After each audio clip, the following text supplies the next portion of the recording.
del Espai TCI, sobre todo para este especial evento que es el nacimiento, la presentación del libro de Cherif Chalacani, Renacer al Ser. Todos los amigos, compañeros que hemos estado acompañándolo en la gestación, estamos súper contentos de estar ahora presentes en este alumbramiento y también con mucha gratitud hacia a Luis Fernando Cámara, que también hemos estado compartiendo un buen trozo de camino en los ADS. Ciertamente. Y bueno, estoy súper convencido de que esta presentación será amena, profunda e íntima. Así que muchas gracias por estar aquí.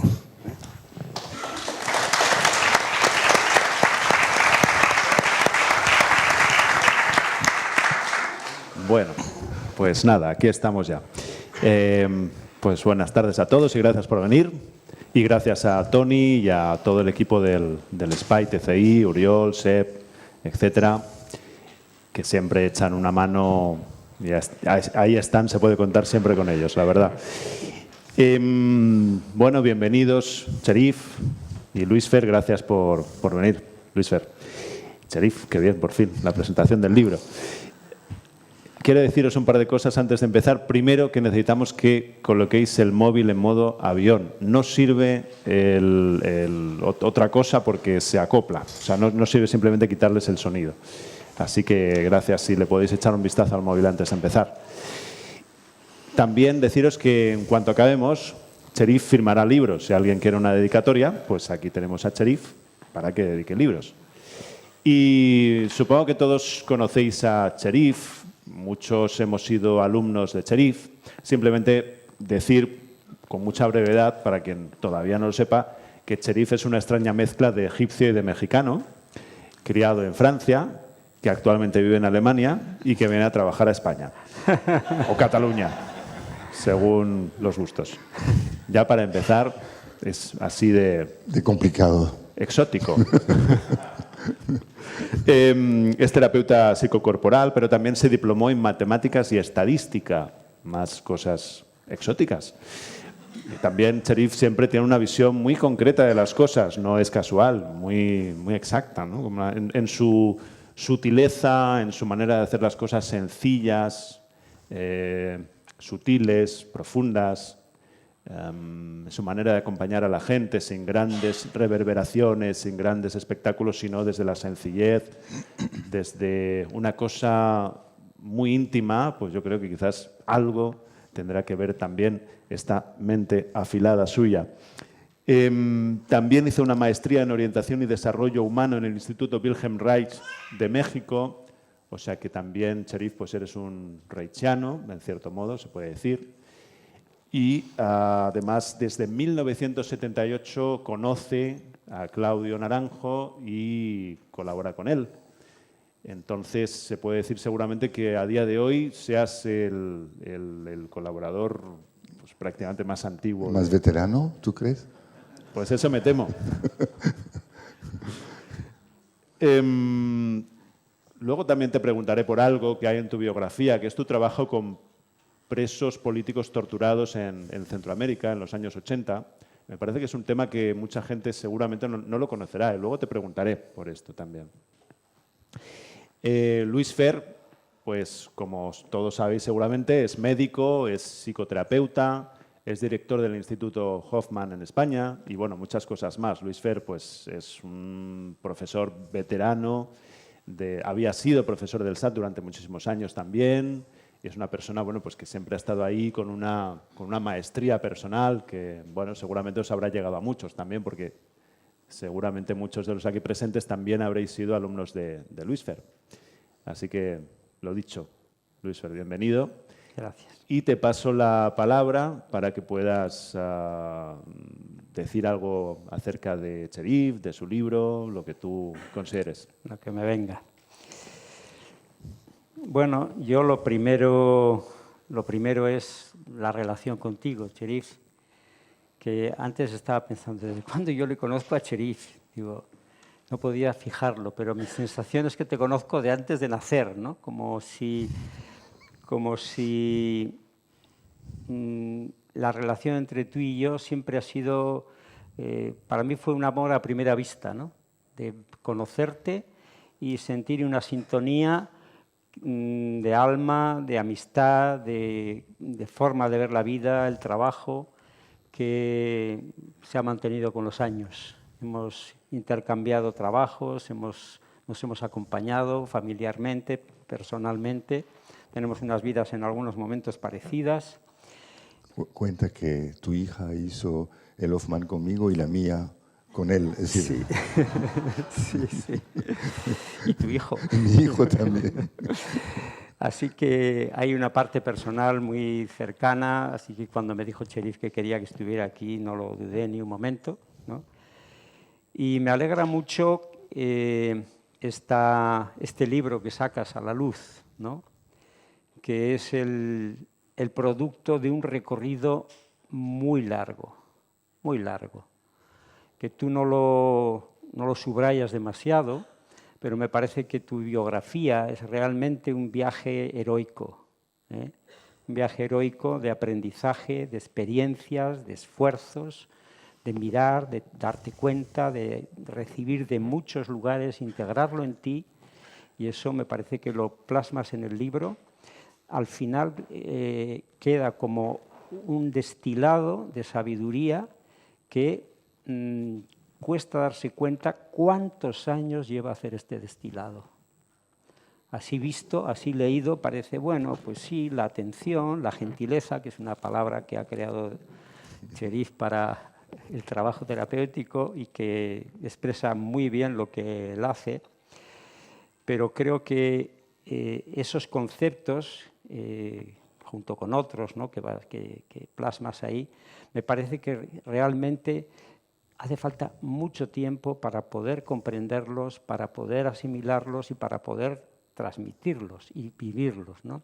Y el libro lo pone ahí para que los que no pueden o no han trabajado contigo o han trabajado contigo pero no pueden comprender la profundidad de todo eso, el libro les va a ayudar, os va a ayudar a abriros a esas intuiciones, profundizar en ello, tenerlo como una pregunta interior en la que seguir profundizando, en la que seguir atendiendo esas cosas que hoy en día, con esta hipervelocidad que tenemos en la terapia también, que todo tiene que ser más rápido, todo tiene que ser al momento, un fin de semana ya tiene que transformarle a uno, o una semana, y nos encontramos con personas que vienen a nosotros y que quieren cambiar a la de ya, y el hecho de el tiempo, el espacio, la atención, el cuidado, parece que se olvidan y sin eso no puede haber cambio profundo. Puede haber cambios superficiales, podemos hacer pequeñas cosas, máscaras, cambiarnos la máscara a una máscara un poco más bonita, un poco más apacible, un poco más armoniosa, pero un cambio profundo como el que tú tutorizas, como el que tú apadrinas, ese cambio requiere tiempo. Y yo creo que lo reflejas y precisamente el libro en algunos momentos hay que leerlo muy despacio, muy sintiendo cada línea, porque ahí está la sabiduría de mucho tiempo, ¿no? Y por eso me alegro mucho del libro. Luego hay algunos aspectos que reflejas, que un poco de pasada, que junto a tu enfoque de nacimiento, también cómo está el nacimiento físico hoy en día, el parto, todo eso que está cambiando, pero que es un factor de deterioro de la sociedad, de deterioro de los seres humanos que vienen a este mundo y que no se está poniendo suficiente énfasis, y lo nombras en el libro y me parece que también es muy importante subrayarlo, ¿no? Luego, y ahí me toca un poquito también mi trabajo, el hecho de mi trabajo en el Hoffman es transformar unas imágenes internas de los padres que son malignas, es decir, que nos agreden, que nos hacen daño, que nos critican, que no nos quieren, que son distantes, transformarlas en unas imágenes amorosas, cercanas, tal como son, no idealizadas, sino reales, pero que ese hombre y esa mujer que podamos amarles, es una imagen interna que nos acompaña y tú lo llevas después más allá, que eso ya lo explicarás tú dentro de un ratito, lo llevas tú más allá, pero me parece que es como una continuidad en esa creación de imágenes internas y de capacidades internas que nos acompañan, que son el soporte de nuestra vida, que son la base de la felicidad. La base de la felicidad, tener esas imágenes, tener eso incorporado, porque ahí está la dulzura de la vida, ¿no? La dulzura del amor que cuesta conquistar, realmente cuesta incorporarlo, ¿no? Entonces eso me parece que me gustaría escucharte también, esa parte que la comentes dentro de un ratito, ¿no? Y por otro lado, tú mencionas que has corporizado el trabajo de Claudio. Yo creo que eres un discípulo maravilloso de Claudio, a ti te cuesta un poco decirlo. A él también.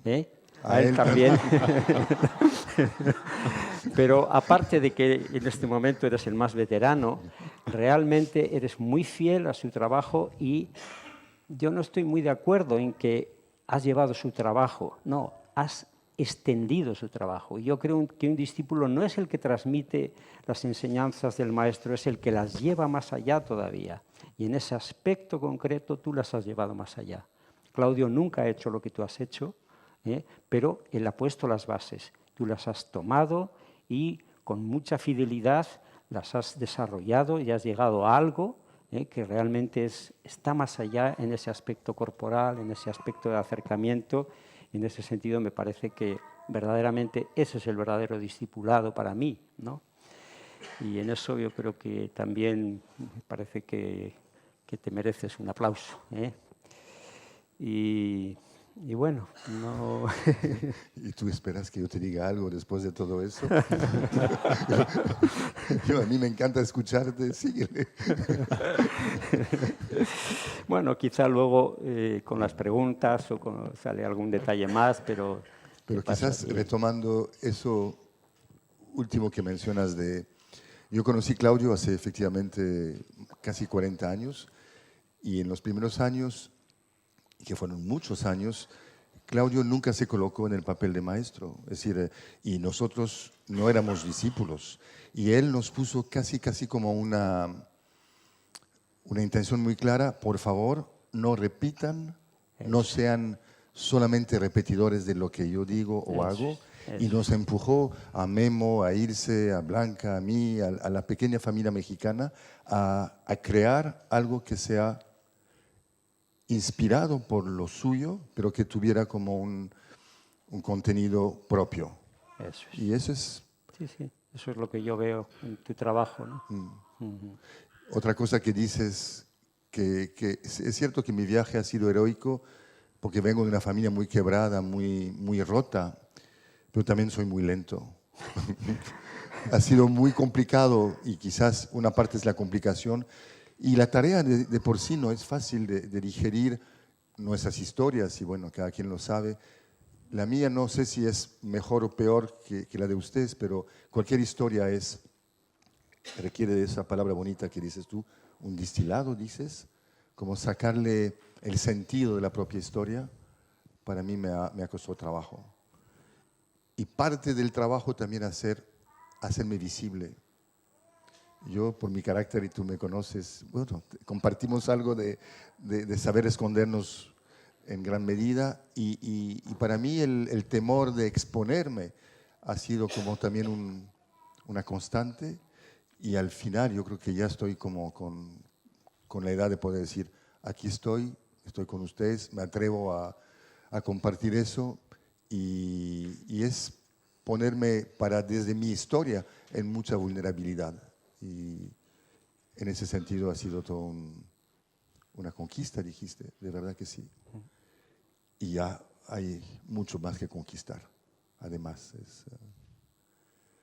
No sé si seguir así, a mí me gustaría más preguntitas porque si no me pierdo un poco. Sí, tu espacio, es decir, esta parte que tú vas más allá de lo que el trabajo con los padres, que también lo has hecho abundantemente, lo conoces perfectamente, ese trabajo que ideó Bob Hoffman y que ha habido muchos subproductos de eso y que conoces todo eso y que hoy en día también lo trabajas, que eso, lo que tú vas más allá, que es algo, realmente es una creación tuya, más personal, más genuina, eso me gustaría si compartes un poco.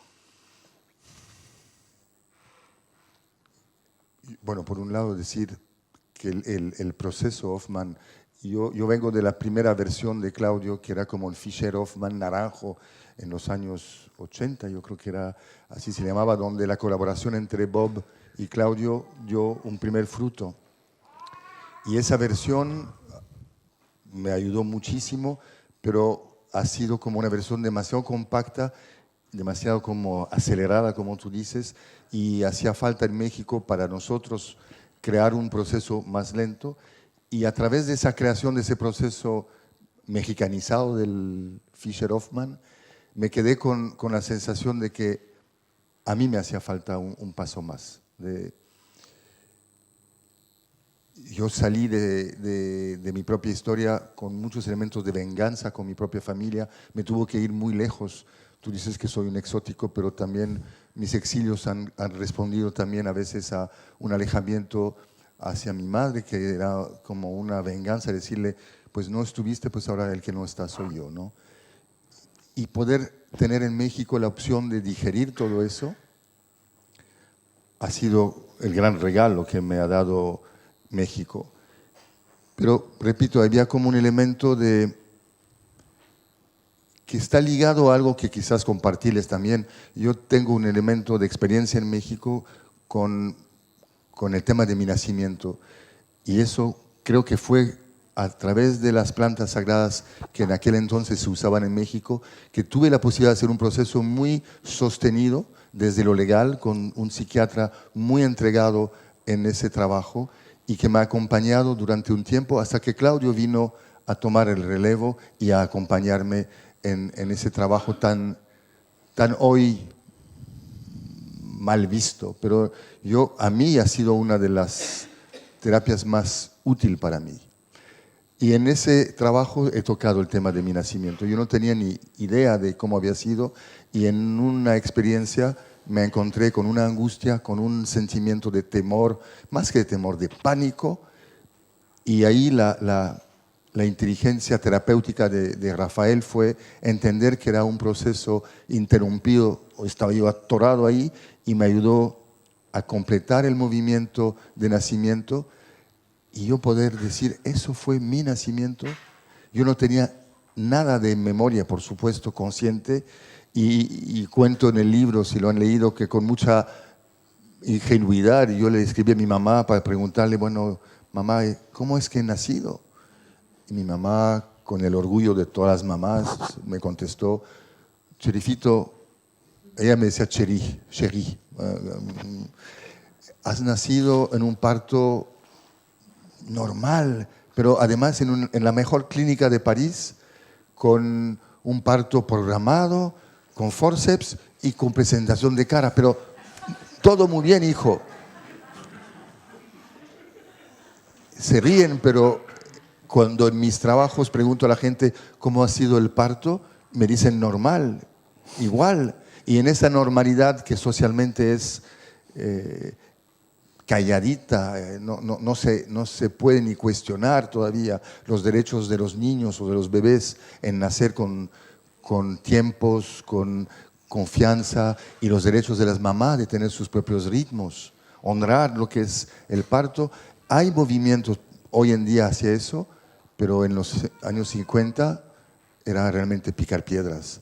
Entonces, para completar eso, decir que está mi trabajo familiar y el tema de nacimiento, que fue como vocacional en ese momento. Cuando me di cuenta que traía yo una historia de nacimiento que era patética, me nació la posibilidad de sanar eso en mí, ayudando a otros a sanarse en ese mismo tema. Entonces, entre el tema familiar y el tema nacimiento, ahí se conjugaron, y después de seguir haciendo el trabajo parental, fue como muy necesario para mí empezar a hacer un trabajo que al principio empezó con el nacimiento biológico, regresar a las heridas de nacimiento, a lo que era el trauma de nacer.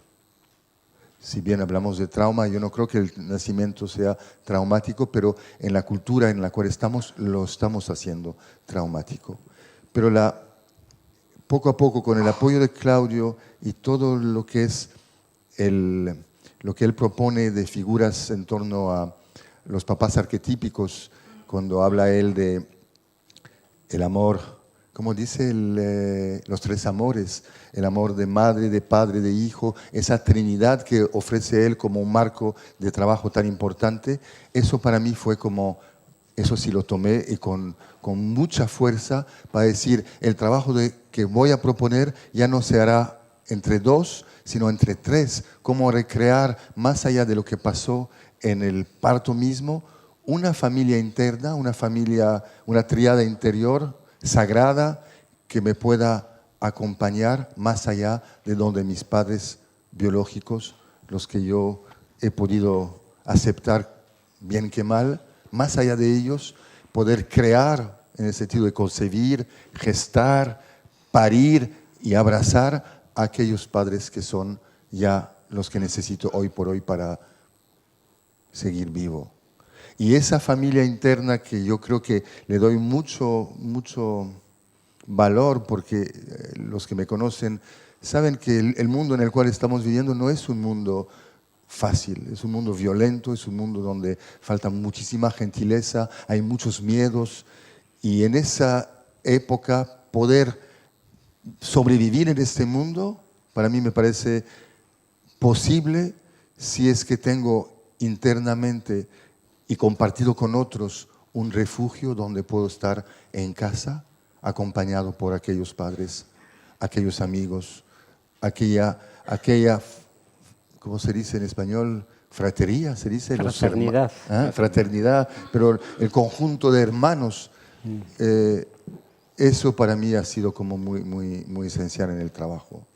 Entonces, no sé si contesto eso, que el trabajo de Hoffman, el trabajo parental, me ha llevado a enfocar desde la suavidad, desde la delicadeza, que también eso era, imagínense en México, que es un país que tiene fama de intenso y donde mi terapeuta era muy intenso, para no decir a veces un salvaje.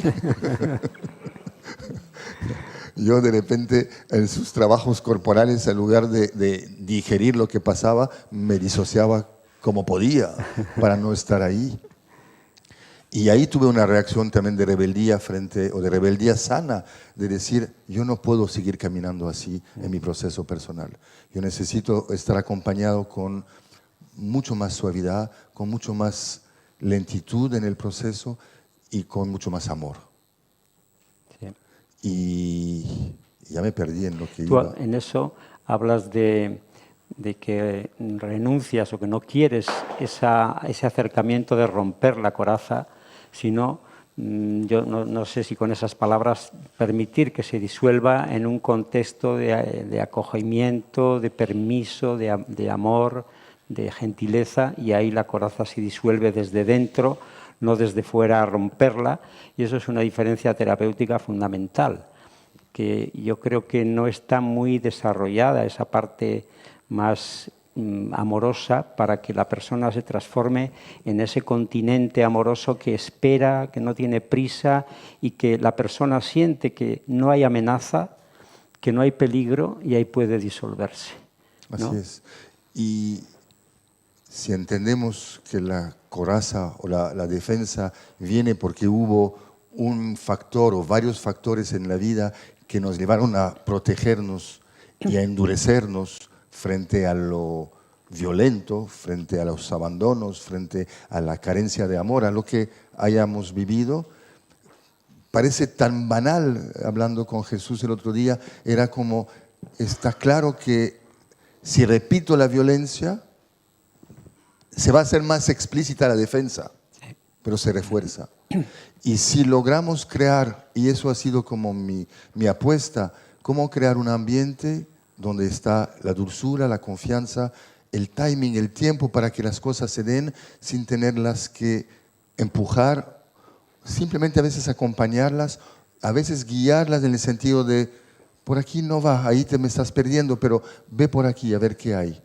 Y ese ambiente de calidez, yo creo que sería lindo escuchar lo que han vivido conmigo los que nos acompañamos, permite eso de, si no hay amenaza, entonces a lo menos tengo la opción de soltar la defensa. Sí. Y eso me parece que es un paso que dicho así parece un sentido común, pero dentro de la cultura terapéutica, y a lo mejor no solamente la corporal, y por el mismo nacimiento yo creo que hemos asimilado esa violencia que tiene que ver con, si retomo mi imagen de nacimiento, el nacimiento también es el primer pasaje, es el primer movimiento de adentro hacia afuera. Y como pasaje, si nos deja huellas, como yo me di cuenta que me había dejado huellas a nivel inconsciente y corporal, la premisa que yo me propongo es, cuando nos proponemos cambiar nosotros, desde la terapia o desde las circunstancias de vida, ¿qué tanto esos elementos que están grabados ahí se van a disparar y van a hacer que mi potencial de cambio esté limitado a repetir la violencia, a repetir el no respeto de los tiempos que requiere un cambio profundo? Y entonces está claro que los elementos de terapia hemos incorporado esas premisas sociales que tienen que ver con lo que pasa también en el nacimiento. Entonces era muy obvio que cambiar el proceso de nacimiento era también, en la modalidad de trabajar, ofrecer una lentitud que permite estar atento, estar atenta a lo que viene, a lo que soltamos, sí, la defensa cae, pero al caer la defensa, mi confianza es que brota de nuevo una fuerza más vital, más original, un potencial más amoroso que nos está esperando.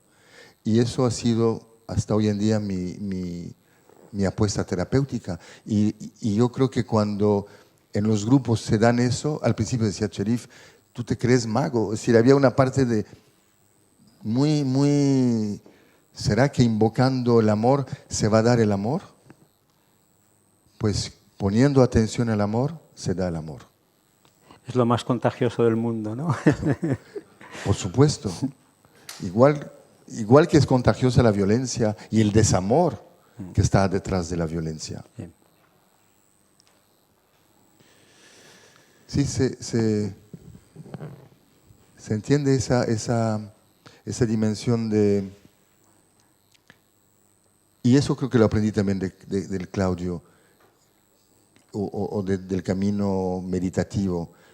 Yo creo que nuestra naturaleza de fondo, si es que le damos un marco benevolente para que pueda expresarse, es una naturaleza... De alguna forma es la confianza en la autorregulación, la confianza en la propia sabiduría profunda, ¿no? Eso es. Solo que esa sabiduría profunda está tan dañada, está tan escondida en la mayoría de nosotros por la educación, nunca se ha atendido, nunca se ha ayudado a los niños o no se ayuda a los niños a darse cuenta de eso.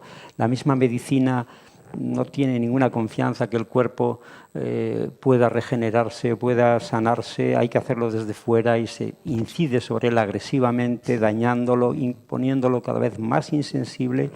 Y el camino que tú propones y que para mí también es con el que comulgo, es permitir darle el tiempo al cuerpo, darle la posibilidad de que esa sabiduría vaya aflorando y va produciendo la transformación que tanto deseamos y que llevada desde fuera no puede ser, porque la llevamos desde aquí y no sabemos a dónde le llevamos. Sin embargo, la sabiduría profunda sabe dónde ir, sabe cuál es el desarrollo sano, sabe cuál es lo más beneficioso, ¿no?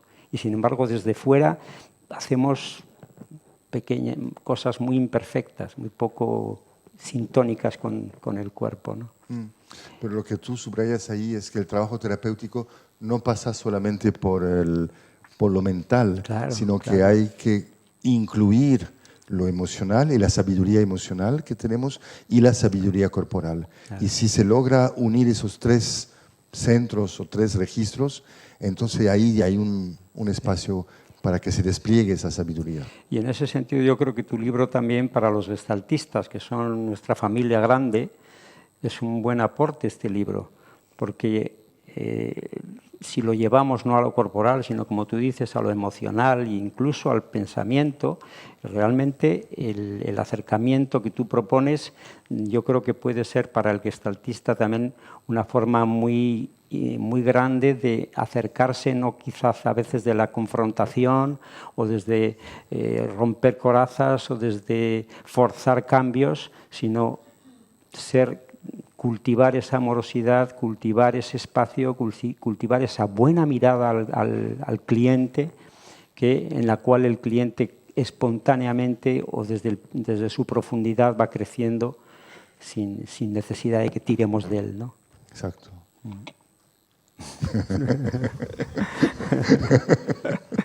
Qué bonito escucharos, la verdad. Qué bonito, ¿no?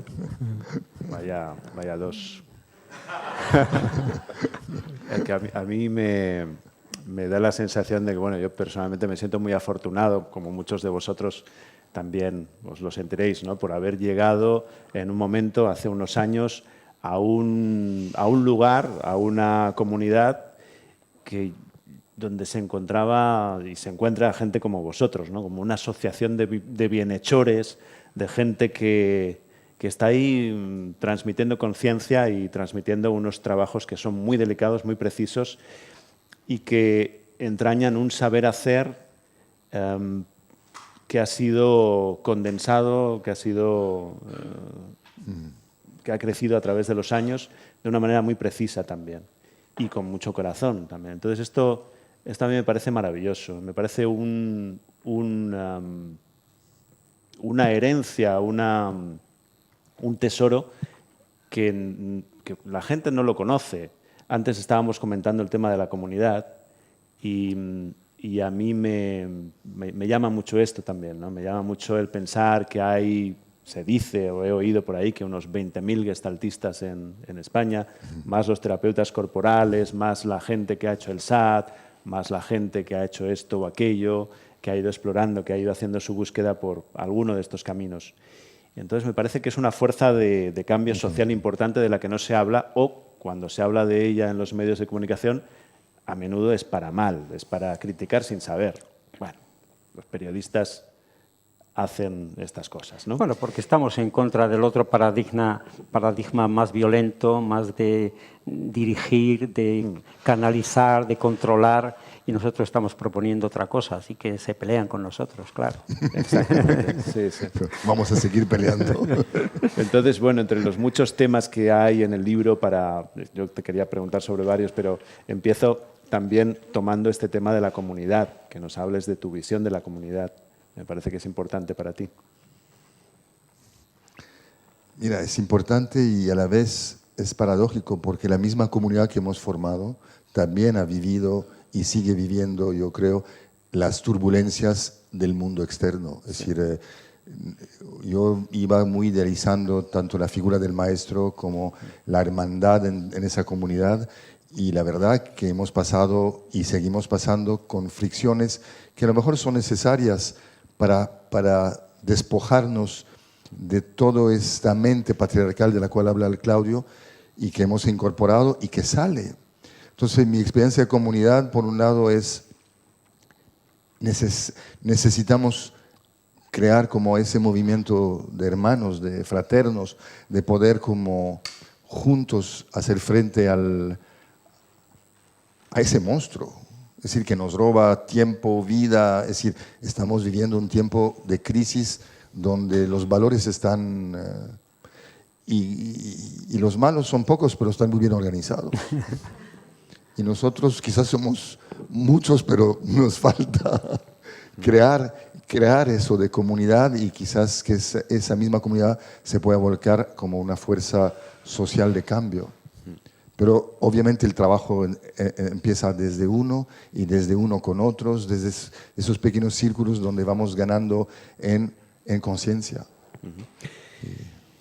Ahora que hablas también de los problemas de la comunidad, de las personas, tanto con el mundo exterior como también con el mundo interior de la propia comunidad, ¿no? No es fácil, como tú dices. Por ejemplo, una manera de enseñar de Claudio, también creo yo, por lo menos esta ha sido mi experiencia, es poner a la gente en problemas, tensar a la gente también, es una manera más, ¿no?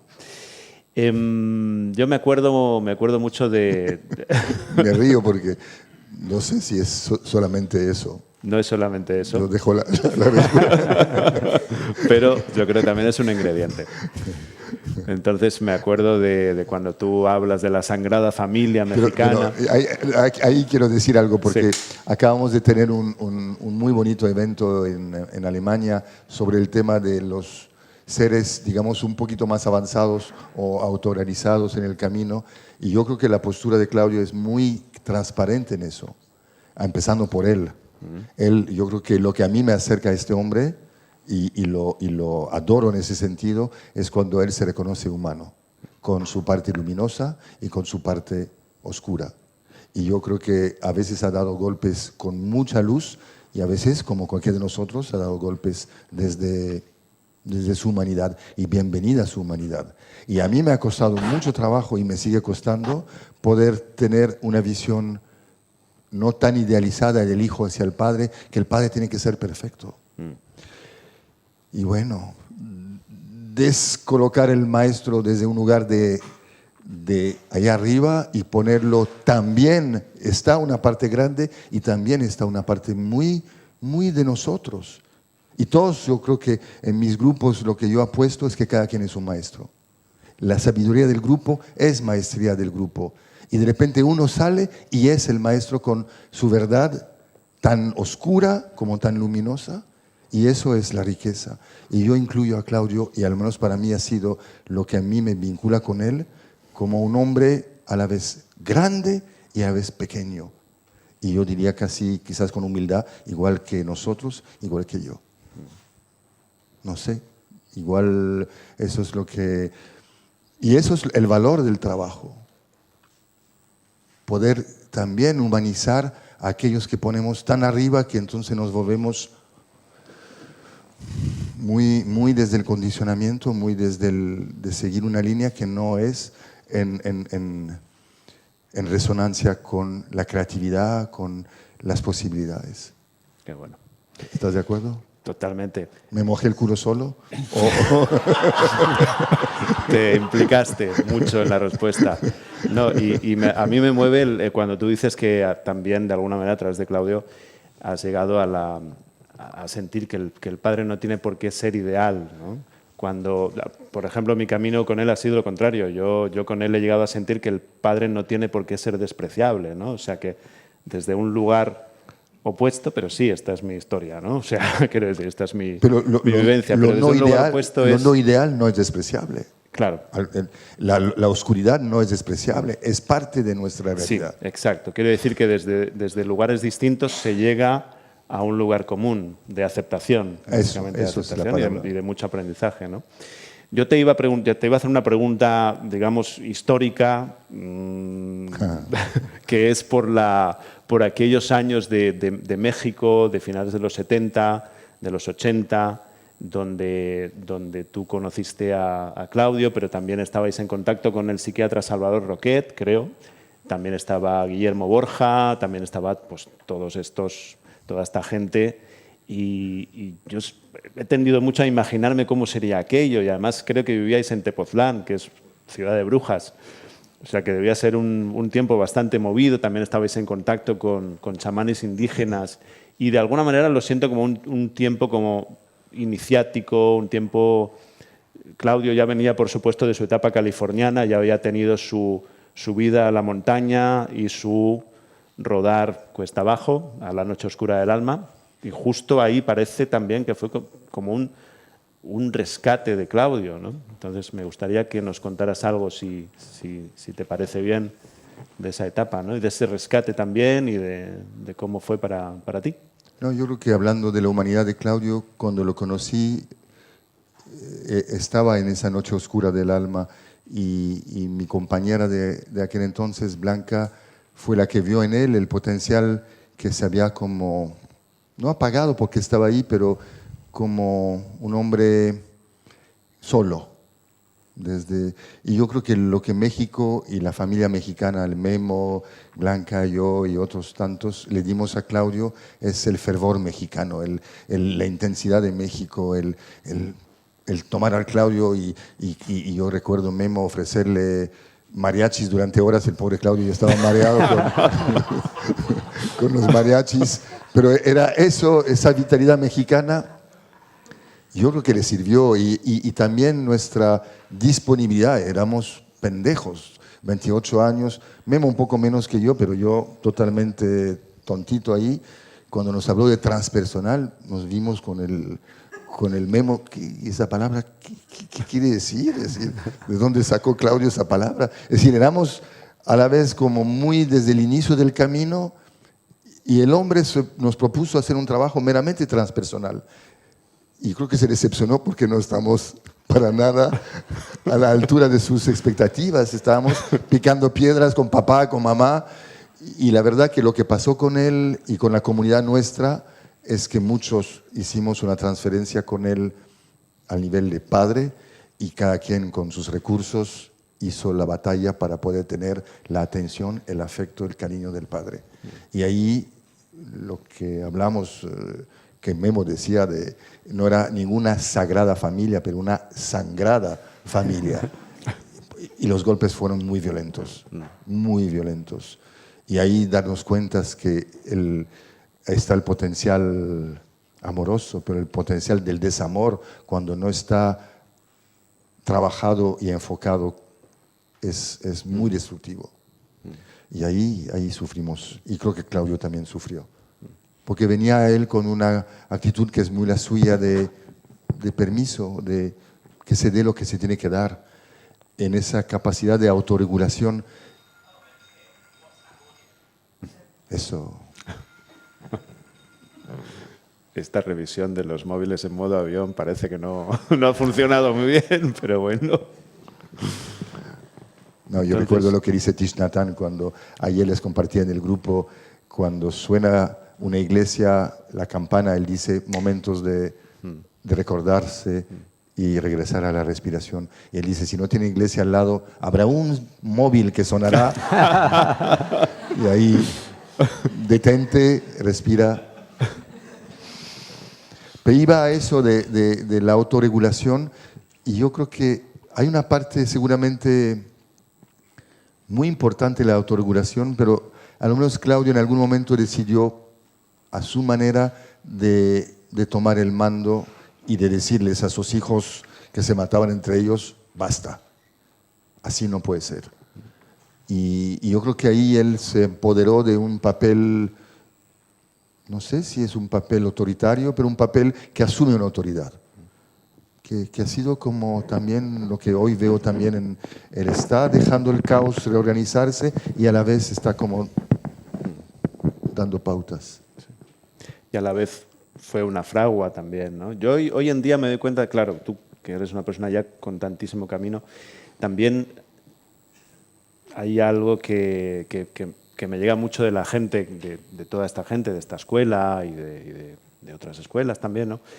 Que es que a ti la gente te quiere mucho, que realmente te has convertido en una persona muy querida, que la gente puede ser más o menos crítico con aquel, con aquella y tal, pero con Cherif no hay bronca, no hay problema. Hay un consenso en que eres una persona buena, querida y bueno, pues... Yo creo que es el lado bueno del carácter, ¿no? ¿Será carácter esto? De tanto ser Solamente. bueno por no perder la familia o por sentirme perteneciendo, que de alguna manera ejercité por el lado, digamos, neurótico, ejercité bastante mi capacidad de ser bueno, pero bueno, algo quedó, yo creo que... Claro, esto espero. Ya es otro tipo de bondad, claro, ya es otro Pero, tipo pero no te creas, yo creo que viene de la misma raíz. Nada más que la otra bondad, la que es un poco servicial y mendigando cariño, desvía la fuente, pero viene de la misma fuente. Pero tú no eres ya una persona que se hace el bonito, eres una figura de autoridad, ya a eso me refería también. ¿Es así? Es así, ¿no?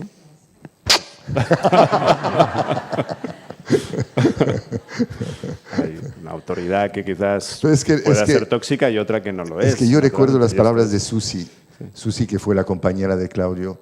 Y es la parte masculina de Claudio, que es un poco el viaje heroico que tú...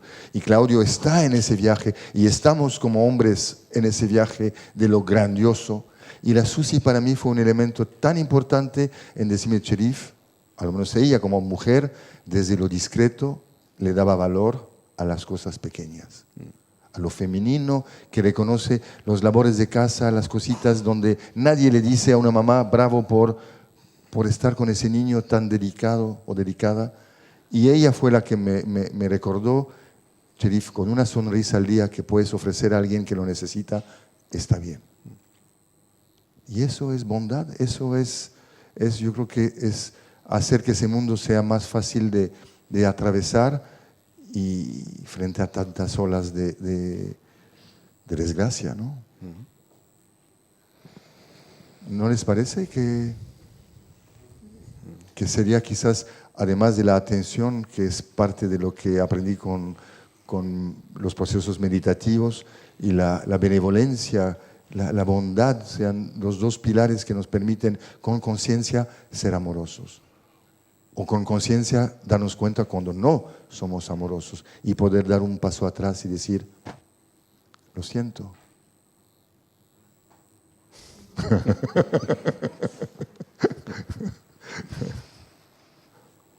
Yo estoy aquí en el medio. Quizá también pueden preguntar. Me encantaría, Sí, porque hay muchas caras conocidas, hay muchos amigos, muchos familia, muchos que también aparecen en el libro. Sí. Adelante. Bueno, simplemente una propuesta. A mí me gustaría, estaría bien pasar el micro y que quien lo sienta, pues que pueda decir también pues qué ha significado Cherif en tu proceso, qué te ha aportado, cómo has sentido el formarte con él, qué importancia ha tenido para ti que este hombre esté aquí en el mundo. Qué sé yo, algo relacionado con esto, ¿no? Como cuál ha sido la influencia de Cherif sobre ti, sobre tu proceso. Quien quiera hablar un poco de esto, pues podemos pasar el micro y puede ser el momento de las confesiones. Así que, si no, pues seguiremos de charla. ¿Está el micro por ahí? Vale, pues si alguien se anima a decirle algo a Cherif. Mira, ahí. Hola, Cherif. Aquí, Hola. Cielo, de México. ¿Qué haces tú aquí, Aquí Cielo? estoy, vine a verte. Eso sí. En Tepoztlán. Cuernavaca, Lalito. Cuernavaca, exacto. Pues fui tu alumna hace, en los 80s. Y cuando venía para acá me quedé pensando, ¿cómo es posible que Cherif pueda poner en un libro toda esa creatividad que tiene dentro? No conozco el libro, no lo he leído. Y seguramente habrás plasmado ahí alguna, pero si algo reconozco de ti, aparte de los timings que tú nos dabas y nos enseñaste, fue tu enorme creatividad que a mí me parecía sin límite. Y tengo tantas cosas que agradecerte, pero con eso es suficiente por el momento. Gracias, Cherif. Gracias por estar aquí. Muy bien. Qué milagro. Qué milagro que estés aquí. Bueno, no veo tan lejos, ¿eh? ¿Alguien más? Esa es una memoria de México de los años 80. Wow. Donde trabajábamos en un lugar a 3.500 metros de altura, sin luz, con agua del río que pasaba al lado y hacíamos ya temazcales bañándonos en el agua de deshielo del Popocatépetl. Era una locura. Pero bueno, eso aprendimos allá, a que la locura... Locura.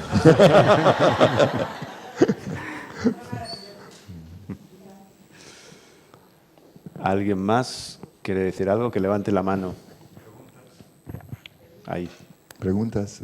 Hola, buenas tardes. Yo tuve el placer de conocer a Cherif en una formación de constelaciones, en un taller residencial, y mi impacto fue enorme cuando hicimos el renacimiento. Mi sensación fue de mucho miedo, viví mucho miedo a la hora de salir, y fue algo que me quedé en el pensamiento, ¿qué ocurrió en mis padres para que yo sintiera tanto miedo, ¿no? O sea, tengo un poco de noción de lo que hay, pero fue algo que me quedó y que, bueno, yo doy a veces talleres y hago una charla y siempre he hablado sobre esta sensación, ¿no?, de renacer. Y nada, y agradecerte el taller, que fue magnífico, de 3 días y que aprendí mucho. Muchas gracias. Gracias. ¿Alguna pregunta? Ahí delante.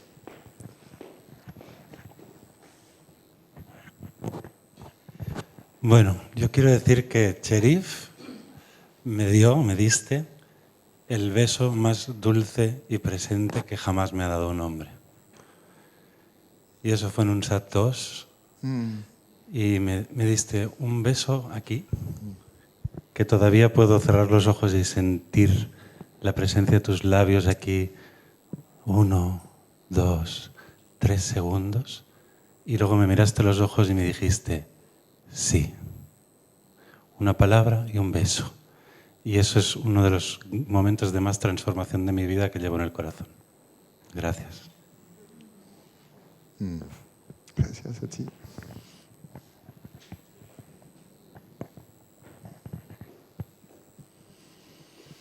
¿Alguien más?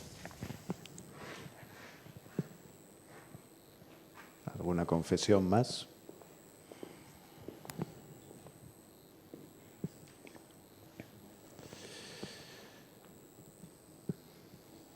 Bueno. Pues, ¿qué os parece? ¿Seguimos un poco nosotros? Con ¿Sí? preguntas también, ¿no? Sí, también con preguntas. Si alguien también tiene alguna pregunta, también puede ser el momento. Así que nosotros seguimos y si alguien quiere que levante la mano y le pasaremos el micro. Yo también quería que hablaras un poco sobre tus maneras de hacer, que también se explica en el libro.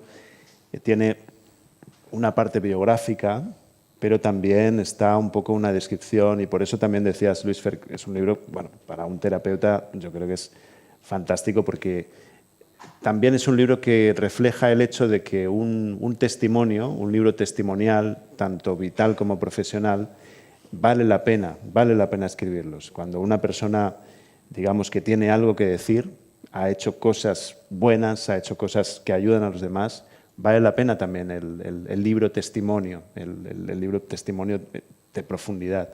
Y entonces hablas de tus habilidades, de tus herramientas, y entre ellas está la respiración también y el movimiento corporal, además del renacimiento. Entonces no quería dejar de mencionarlos para que nos cuentes algo del cómo de la respiración, del cómo del movimiento, sabiendo siempre que eres una persona que tiende a no hacer tanto, sino a hacer poco.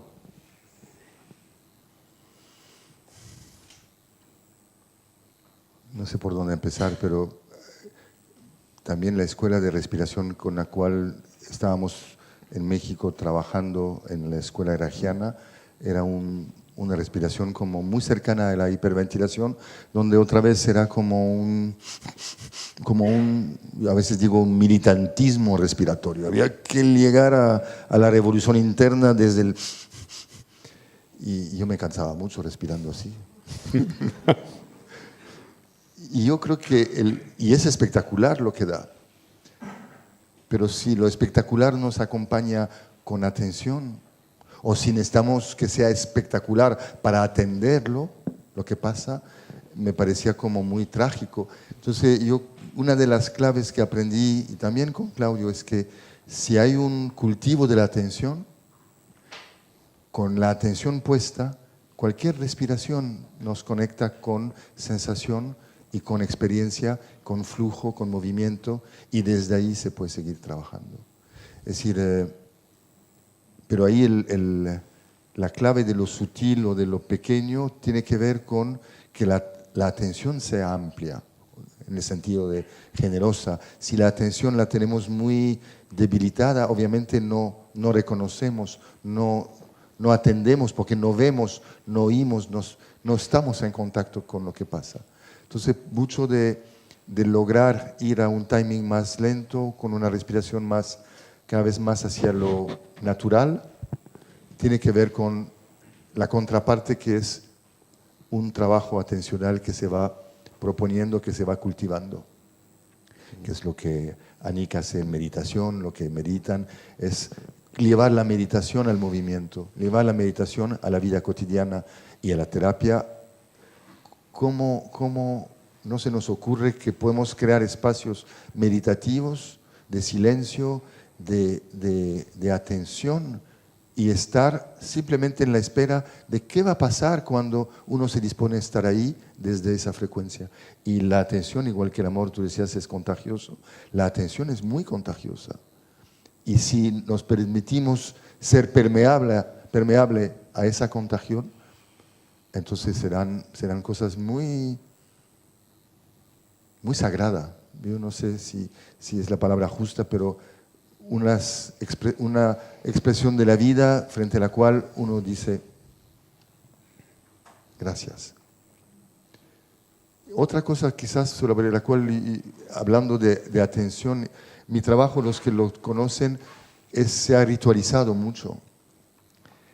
Y es una palabra quizás que no cubre bien el hecho. Cuando ayer intentaba explicarte, cuando podemos salir de la conciencia ordinaria, cuando logramos dar un pequeño salto o un gran salto y por un momento renunciar a la atención tan contaminada que tenemos, si entramos ahí, se abre un espacio de posible.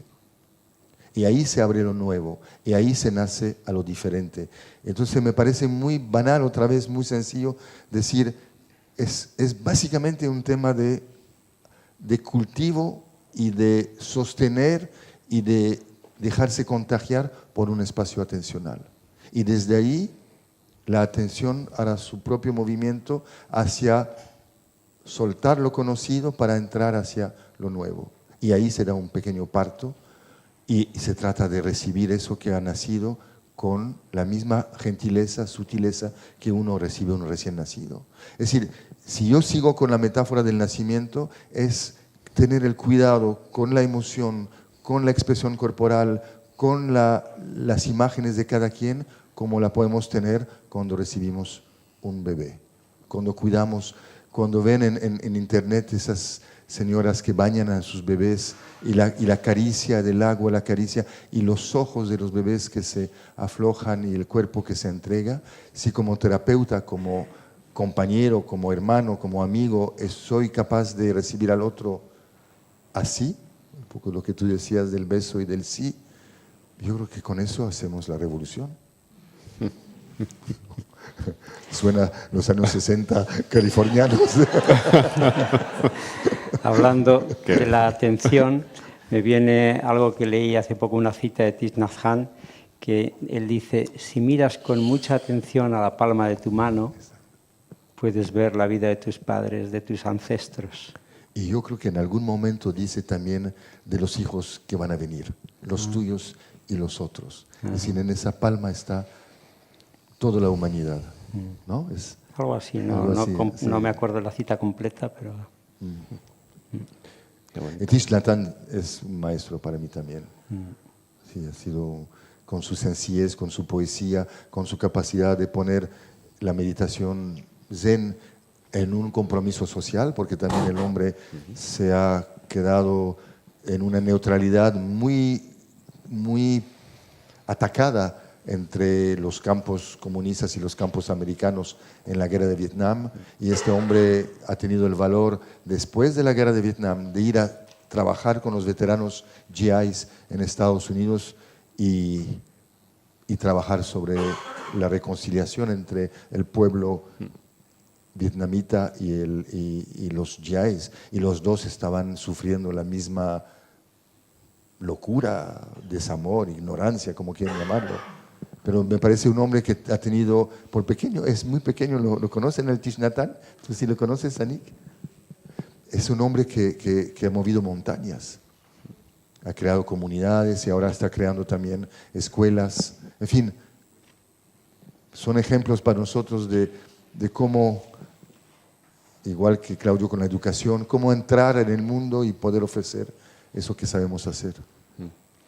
Estoy pensando que qué bonito que es que Thich Nhat Hanh escribiera esa contraoración gestáltica. Es decir, él se fijó en la existencia de la Gestalt y aportó su matiz, que era cómo empezaba, no recuerdo, ¿alguien se acuerda? Yo soy yo, tú eres tú. Yo soy yo, tú eres tú. ¿No es verdad que nosotros intersomos? No, lo que aporta Thich Nhat Hanh es el interser. Exacto. Somos uno. Es maravilloso, ¿no? ¿Conocéis la oración gestáltica de Pearls? Entonces, Thich Nhat Hanh la leyó y dijo, bueno, sí, pero aquí falta algo. El interser. Una aportación maravillosa. Sí. ¿El micro? Ese no quiere micro, pero se lo vamos a dar. Gracias. No, me acuerdo en un SAT que éramos un grupo pequeño de personas que nos quedamos a hablar con Claudio por la noche, y me acuerdo que una de las preguntas más interesantes salió después de que mucha gente le estaba preguntando, bueno, háblanos de la iluminación, háblanos de no sé cuántas cosas, parecían muy complejas. Una chica le preguntó, ¿te has enamorado, Claudio? Y a mí me pareció que fue un momento maravilloso de Claudio hablando de las mujeres de su vida. Y en ese momento empecé a pensar cuáles habían sido las mujeres de mi vida y lo importante que había sido en mi historia las relaciones con las mujeres. Y te quiero preguntar a ti.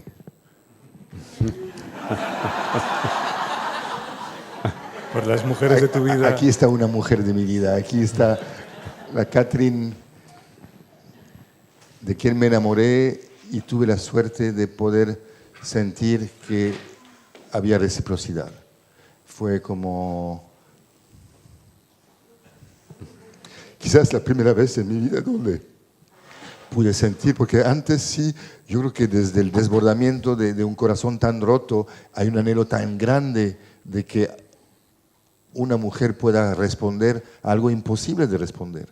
Quizás con el tiempo me he ido, no sé si reduciendo ese anhelo tan grande, pero con Catherine, contigo, mi amor, ha sido como encontrar por primera vez a alguien que me dice, sí, aquí estoy.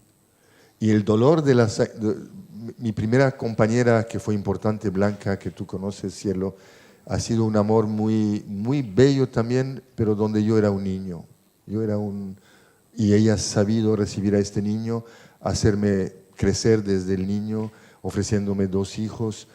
Y eso ha sido muy doloroso también desde mi propio crecimiento, tener que decirle adiós como mujer. Y hemos seguido como padres, como amigos, como colegas, y Blanca sigue siendo una maestra para mí. Me ha dado el ser padre, el ser finalmente dejar de ser niño, pero este hombre que creció a su lado, de repente se le fue. Y después tuve otros encuentros donde quizás no he sido, ya desde la pasión, desde lo adulto, ha sido revivir, quizás por mi propia historia, la necesidad de volver a transitar por lo que llamo en el libro visitas guiadas en mis infiernos. Y el amor es el mejor, el enamorarse es el mejor camino para, cuando no hay reciprocidad, para vivir el infierno. El infierno que hemos vivido desde el desamor de los padres, o desde la desmedida entre la necesidad del bebé o del niño y la realidad de los padres, que son también niños heridos y que no saben dar lo que han perdido también. Entonces me ha tocado volverme a enamorar, mujeres importantes, pero que me han regalado finalmente la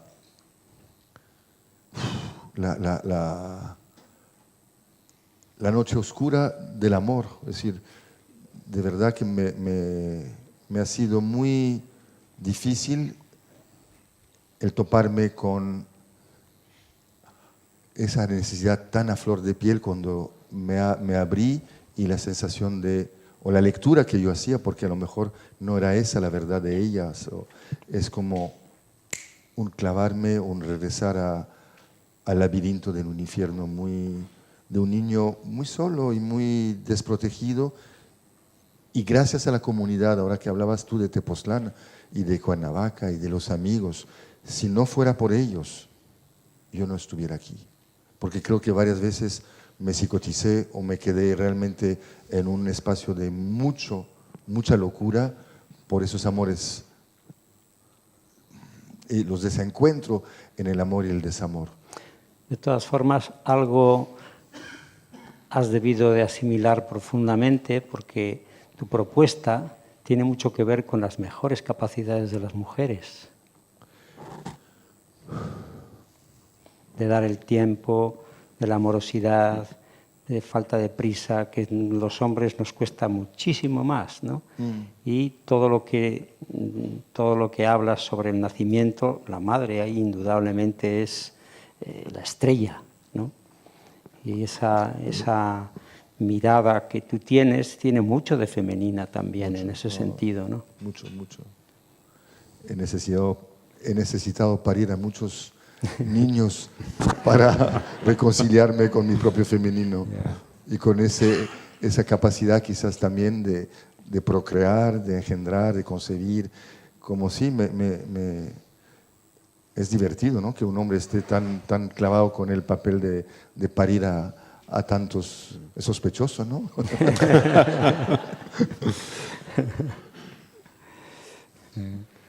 Pero no sé si contesto tu pregunta, pero hay un camino que he hecho gracias a las mujeres, y con mi mamá ha sido también todo. Con el Hoffman he ensayado tantas veces, dando el proceso, la hora de la despedida con mi mamá, y cuando tocó el momento fue como poder en vivo, en una mamá que se me iba, poder decirle, pero muy al final, te quiero. Lo decía quizás de otra manera, pero decirlo también y estar con ella y recibiéndola a ella fue como el gran regalo que me dio todo el trabajo personal, y cuando se fue ella fue como un momento de mucha luz. Para ella, yo creo, y para mí fue como di el paso, me reconcilié. Y bueno, después vino esta mujer y yo creo que cosechó el fruto de avanzamos y avanzamos. Y a veces no avanzamos.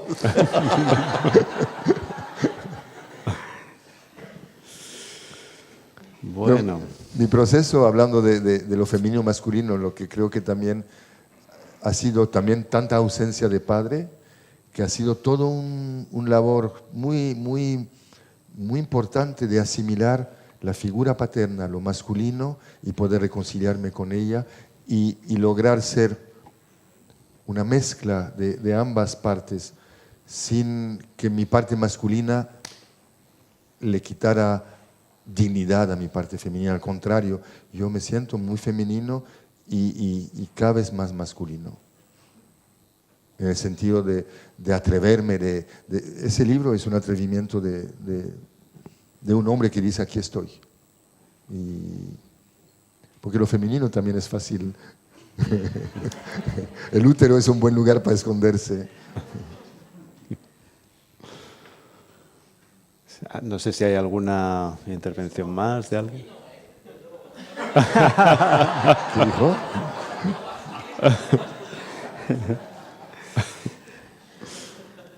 Yo quería haceros una pregunta. Pues te pasamos el micro. A los dos, o sea, a lo mejor un poco más teórico, no sé, pero es que tanto como el proceso Hoffman y tu trabajo trabaja con, pues esto, de una forma de reparentalización, ¿no? De cómo encontrar este sentimiento de nuevo de estar digno de amor y de tener un sitio en el mundo. Ahora vivimos un tiempo donde las familias son más bien decompuestas. O sea, hay pocos de nosotros que ya tienen una madre, un padre con los cuales hemos vivido, crecido. O sea, hay mucho. No solamente es hoy que la gente llega y tenía lo mal o la violencia o la depreciación, pero muchas veces hay un vacío, o sea, ni siquiera se conoce lo materno, lo paterno. ¿Y cómo lo veis esto en vuestros dos trabajos? ¿Qué es el efecto de esto? ¿Cómo a lo mejor cambia el trabajo? Cambia el camino, cambia el trabajo que se hace. Bueno,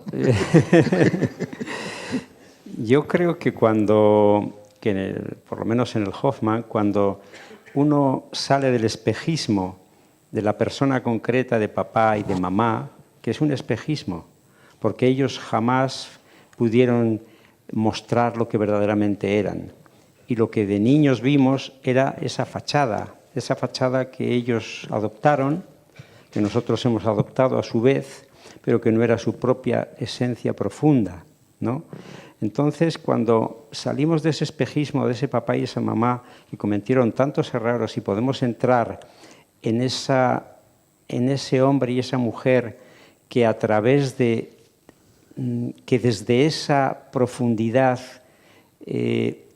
hicieron el milagro de traernos a la vida, de transmitir la vida, de cuidarnos de la forma que pudieron, con sus caídas y sus subidas, ¿no?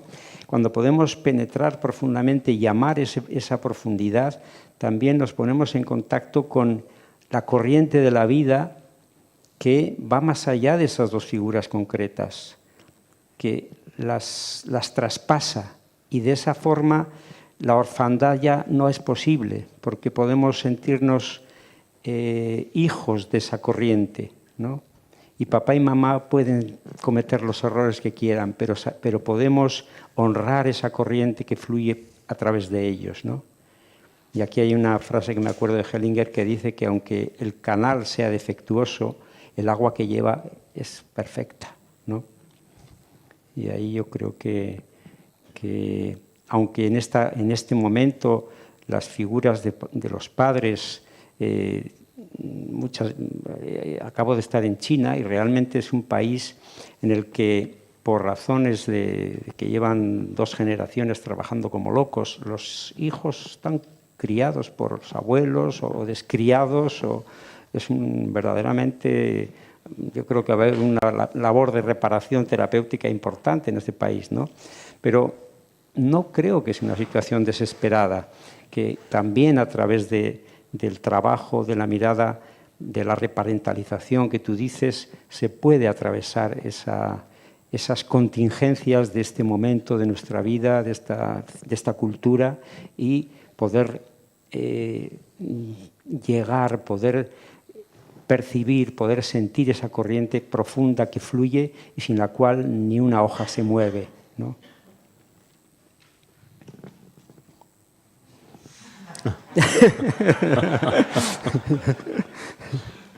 Yo creo que es así.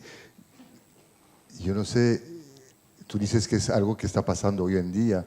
Yo tuve la suerte o la mala suerte de vivirlo en carne propia, una familia completamente descompuesta, un padre ausente 20 años, 25 años, una madre que hizo lo que pudo, pero yo me sentí, yo creo que muy en el fondo, huérfano. Y quizás todo mi proceso ha sido reconstruir internamente a esas dos figuras, moldeándolas, cambiándolas, hasta poder estar internamente acogido por por esos padres esenciales que tú mencionas como corrientes de vida. Y creo que el trabajo de nacimiento va mucho en esa dirección, como si logro conectarme con mi esencia, yo le llamo el ser, pero ni siquiera sé lo que es. No podía explicarles de qué hablo cuando digo renacer al ser, se me hace muy, muy misterioso, pero es eso, yo creo que es esa corriente que honramos, ni siquiera la entendemos, pero participamos de ella, y cuando en el proceso vital la vida nos ofrece esos momentos de, no sé cómo son de estar, está bien lo que está. Si eso logramos en el proceso de grupo, recrear por momentos esos espacios donde cada quien conecta con el fluir del momento y la perfección de lo imperfecto, yo creo que ahí estamos construyendo internamente un padre y una madre que pueden autosostenerse. Y yo hablo mucho de autopaternaje. En ese mundo loco nos hace falta aprender a un lugar donde podemos automaternarnos, ser mamá para nosotros y ser papá para nosotros. Ya. Bueno, pues yo creo que hasta aquí llegamos. ¿Alguna cosa para terminar, Luis Fer? Bueno, yo te deseo que vendas muchos libros, a ti también. Porque yo creo que en la medida que muchas personas puedan acceder a eso y puedan detenerse en el libro, hoy en día nos leemos los libros así, a todo correr, porque vivimos en una época trepidante y ojalá pues, las palabras les hagan detenerse y reflexionar y parar y poder asimilar poco a poco eso que no se puede asimilar más que con tiempo y con lentitud, ¿no? Muy bien. Muchas gracias. Y esperamos tu libro, ¿eh? Ya. Sí. ¿Es un compromiso? Bueno, sí. Bien. Él tiene mucho que contar, muchas perlas también de tu propia historia. Bueno, y llegará cuando tenga que llegar. llegará. Pues yo agradecerles. Te toca despedir. Pues aquí veo a muchas caras que son de la familia, somos una familia, y agradecerles su confianza, su estar aquí, y seguimos en camino. Cuento con ellos, con ustedes para nuevas aventuras. Muchas gracias.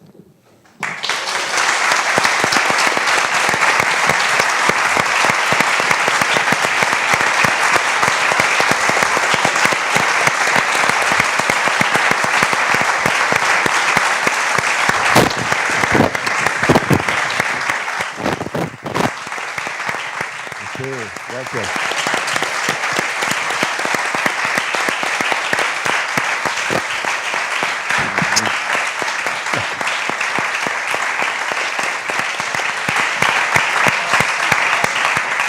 Es agradecer al editor. Sin él, yo creo que ese libro no existiría, porque el mundo de la publicación es un mundo muy loco y un libro así no tendría un espacio.